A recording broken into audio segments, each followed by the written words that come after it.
घर ईंट पत्थरों से नहीं होता, सोने चांदी का महल बना लेने से घर नहीं होता। घर गृहिणी से होता है, चाहे वो झोंपड़ी भी क्यों ना हो।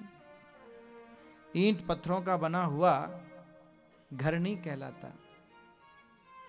बाबा जी के यहाँ भी ईंट पत्थरों का बना हुआ बहुत सुंदर भवन होता है, पर उसे आश्रम कहते हैं।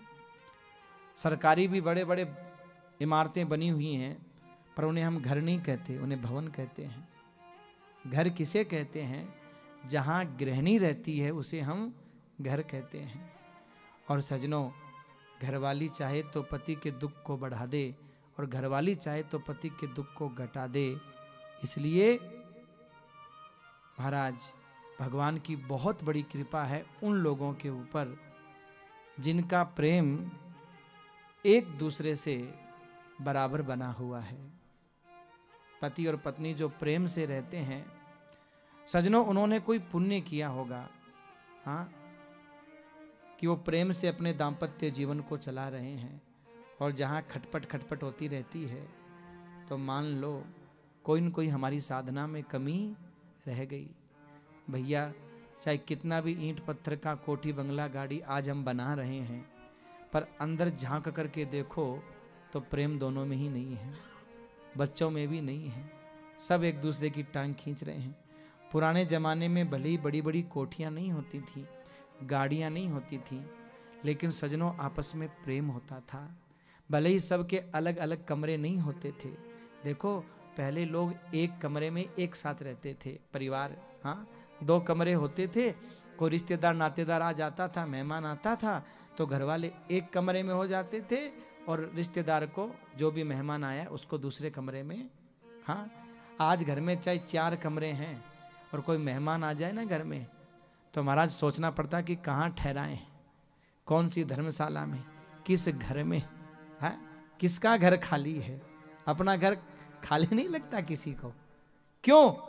बिटिया अपना घर नहीं छोड़, अपना कमरा नहीं छोड़ना चाहती। बिटिया कहती है हम नहीं देंगे अपना कमरा, बेटा कहता है हम नहीं देंगे, पत्नी कहती है अच्छा मैं क्यों दूं अपना कमरा, अपने मेहमान को कहीं और ठहरा दो। यही हो रहा है घर की स्थितियां।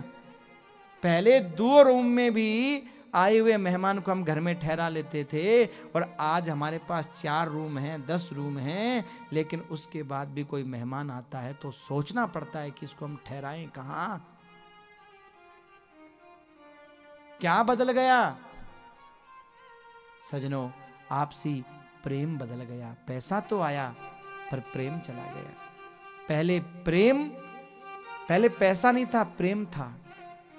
और मेरे भाई, प्रेम नहीं है तो कुछ भी नहीं है, ध्यान रखिएगा। है प्रेम जगत में सार, और कुछ सार नहीं, कुछ नहीं है।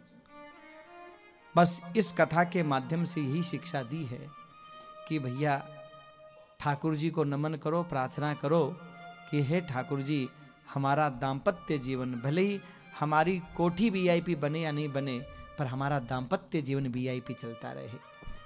एक दूसरे का प्रेम बना रहे मेरे भाई। हाँ, सुंदरता मन में होती है, स्वरूप में नहीं होती। हाँ, अगर मन सुंदर है तो जीवन सुंदर है, और अगर मन सुंदर नहीं है तो महाराज चाहे कितना भी देखो, पुराने जमाने के रिश्तों में कुछ नहीं देखते थे। एक सुंदर एक कुरूप चल जाती थी गाड़ी। आजकल हम सब देखते हैं फिर भी नहीं चलती है। चेहरा वाइट देखते हैं, बराबर की हाइट देखते हैं, है? चेहरा वाइट, बराबर की हाइट, और एक दूसरे की फाइट, कि कहीं हमारे बच्ची लड़ेगी तो कहीं दब नहीं जाए इससे। हाँ, कहीं ऐसा नहीं हो ये मार ले, उसके ऊपर बैठ जाए तो उसी का कुछ उम्र निकल जाए। ये देखते नहीं देखते हैं? बच्चिया बिटिया तुम्हारी पतली हो, बेटा ऐसे मोटा हो, करोगे नहीं करोगे? क्योंकि पता है ये मोटा बैठ गया तो बेचारी उठ ही नहीं पाएगी। हाँ, तो चेहरा वाइट, बराबर की हाइट और टक्कर की फाइट, सब देखने के बाद भी रिश्ते टूट रहे हैं। क्यों? क्योंकि मन सुंदर नहीं है। और भागवत मनों को सुंदर बनाता है मेरे भाई, रिश्तों में प्रेम जगाता है।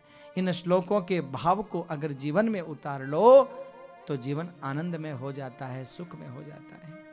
बहुत सुंदर सजनों, करदम जी महाराज ने तपस्या की है, और तपस्या करने के बाद भगवान की उनको प्राप्ति हुई है। भगवान प्रकट हुए हैं, वरदान मांगने के लिए कहा है। करदम जी ने महाराज संकोचवश विवाह का वरदान मांगा नहीं, फिर भी करदम जी स्तुति करके कहते हैं, ये मायया ते हतमेद सत्व पादार विंदम भव सिंधुपोतम उपासते कालमलायते शाम उपासते कामलवायते साम राशीस कामान निर्येपु यह सुहु। हे भगवान, जिनकी बुद्धि आपकी माया ने मार दी हो, माया से बुद्धि भ्रमित हो गई हो, वो लोग आपके चरणों की शरण को छोड़ करके और दुनिया के भोगों में सुख की खोज करते हैं और जिंदगी में सुख खोजते खोजते मर जाते हैं, लेकिन कभी सुख मिलता नहीं है। और सजनों, बात सच है, हम सुख खोजते खोजते बचपन से जवान हुए, जवान से बूढ़े हो गए, पर आज तक तो मुझे लगता नहीं कि किसी को सुख मिला है। मिला हो तो बताओ। पहले सोचते थे बड़े हो जाएंगे, जब हमारी चलेगी तब हम सुखी हो जाएंगे, पर जब हमारी घर में चलने लगी तो और झंझट हो गए, इसकी चिंता उसकी चिंता। जब छोटे थे तो कोई चिंता ही नहीं थी, जो नहीं चलती थी तो कोई चिंता थी क्या, मस्ती में आनंद में रहते थे। पर जब घर में हमारी चलने लगी, हम संभालने लगे, तो भैया 50 टेंशन पैदा हो गई। फिर सोचने लगे अकेले हैं, जब हमारा पार्टनर आ जाएगा ना, लाइफ पार्टनर आ जाएगा ना, तो सुखी हो जाएंगे।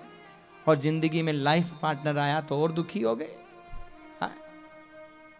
बस ये कथा यही संकेत कर रही है कि भगवान की माया से बुद्धि इतनी मोहित हो गई है कि सुख की खोज करते करते करते करते हम मर जाते हैं, पर जिंदगी में कभी सुख मिलता नहीं है। महाराज भगवान की सुंदर स्तुति की है और भगवान ने कहा है, हे करदम, मैं तुम्हारे मन की इच्छा को जानता हूं और इसीलिए मैंने तुम्हारा विवाह है मनुपुत्री देवहूति के साथ में तय कर दिया है। करदम जी ने कहा, महाराज मैं विवाह तो करूं, पर आप जैसी मेरे संतान हो तब मैं विवाह करूं। तो मनु जी की पुत्री से विवाह करने के लिए करदम जी तैयार हैं, लेकिन कहा प्रभु आप जैसी संतान हो। तो भगवान ने कहा मुझ जैसा तो मैं ही हूं, दूसरा कोई नहीं है। क्या ठीक है, आप हैं तो आप ही हमारे पुत्र बन करके आ जाओ। और भगवान ने करदम जी का पुत्र बनना स्वीकार कर लिया। देखो, परमात्मा प्रेम के वश, प्रेम बहुत बड़ी ताकत है। प्रेम से इंसान अपनी गर्दन भी कटवा लेता है और खार से नाखून भी नहीं कटवाता।